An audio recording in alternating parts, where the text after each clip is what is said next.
Children in Malawi, especially when they're young, they have very high hopes for the future. They dream about being doctors, they dream about being pilots. But the environment in which they live in does not always enable those dreams to come true.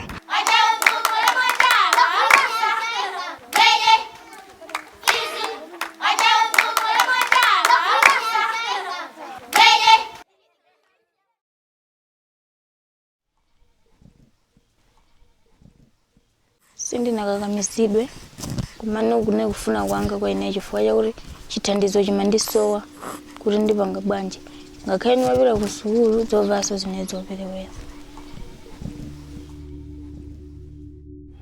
Mavuto amene ndakumana ndoti 40 munthu yeye anali wamkulu ine ndinali mwana chilichonse chimene anganene ine ndimachivomera kuti ine ndinali wamng'ono. Taveseka kuti akawapita kupolisi muja arabasa makuza kuti basi weurani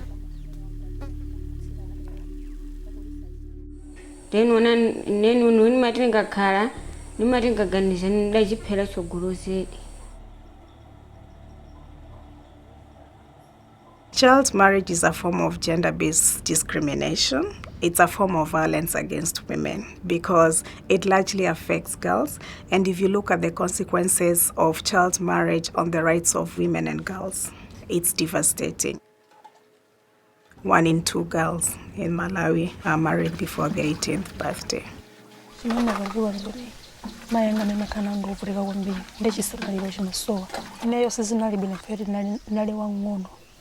Mindu ndio mwe nali inayovurema ndipweteka kwambiri. Maso tudanda kwambiri so mphanga amene ali apoyo akula ndi moyo ovutika kwambiri. Ifa malo eni okhala.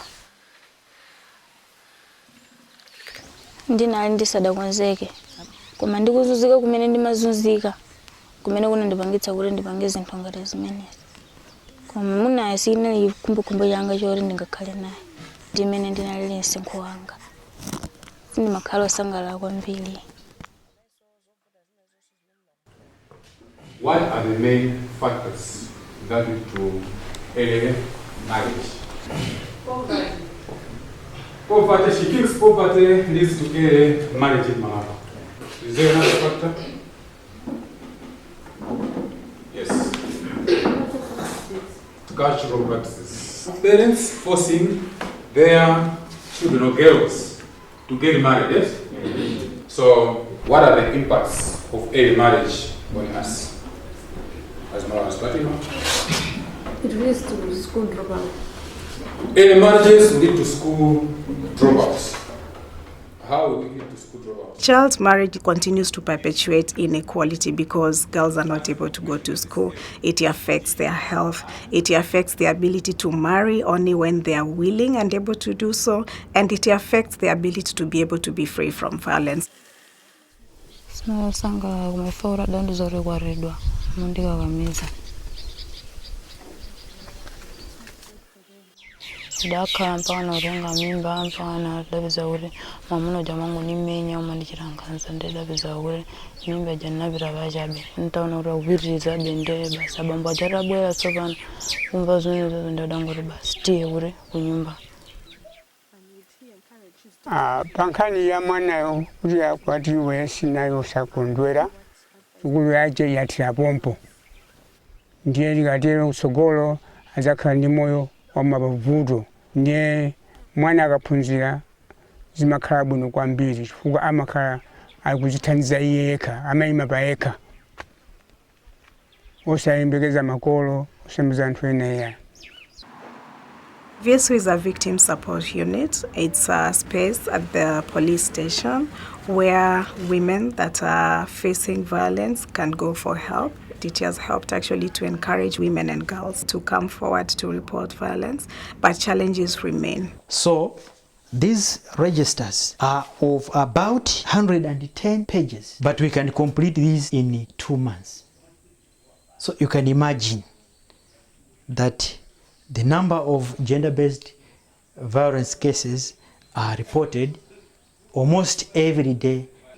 The accused of victims requiring our services, yet we don't have enough space. This room, if we are to measure it, is about 2 meters by 1.5. If we are to receive a victim who requires to be resting somewhere, it's difficult.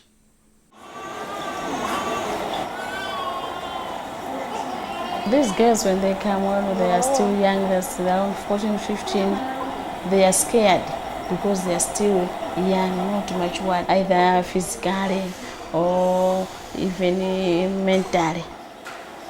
To compare with the number of young girls who were giving birth in those years, like in 1990s and nowadays, the number is increasing. Nilini mwana na beluga jana. Ine wale wajifojo eti mokolo anga nilibe. Ndeni matini kama kala na gogo. Matini kati nizibile kusugula manuze kutusema vile kusugulu. Tezilima. Ine nafuna. Pamavuta amene nali nawo kuti mwina ni masuki. Mulungu akanisunga ni moyo mwana wanga amene nabereka nzamupusisa sugulu. Mwana wanga amene nabereka sizoraja khala ngati naneso. In Malawi, there's no clear minimum age of marriage. The current law is very ambiguous. It has a lot of gaps. This is the Constitution of the Republic of Malawi, and the Section 22, subsection 1, says no person over the age of 18 years shall be prevented from entering into marriage. Our Child Care Protection and Justice Act is talking about 16 and above. So I think the government will do something to make sure that there is clear distinction, or so that whenever a court is sitting, should know which age a child or a boy should enter into marriage. Because as of now, the courts are in dilemma.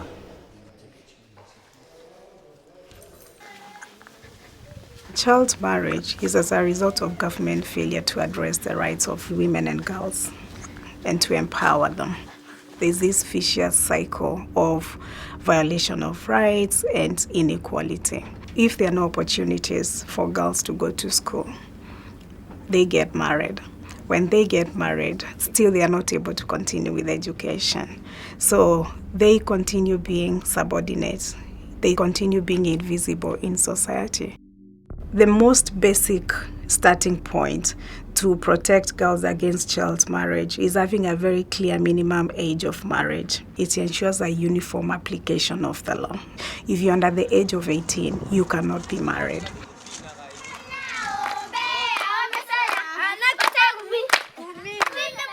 The government needs to make sure that they have a very clear plan of how they want to address child marriage. Having a national plan that sets out the legal reforms that need to be done, the programmatic initiatives that need to be taken in order to address child marriage. The consequences of child marriage are far-reaching. They don't just affect girls in childhood, they follow them to their adulthood, they affect their families, they affect their communities, and in the end, they affect the whole country.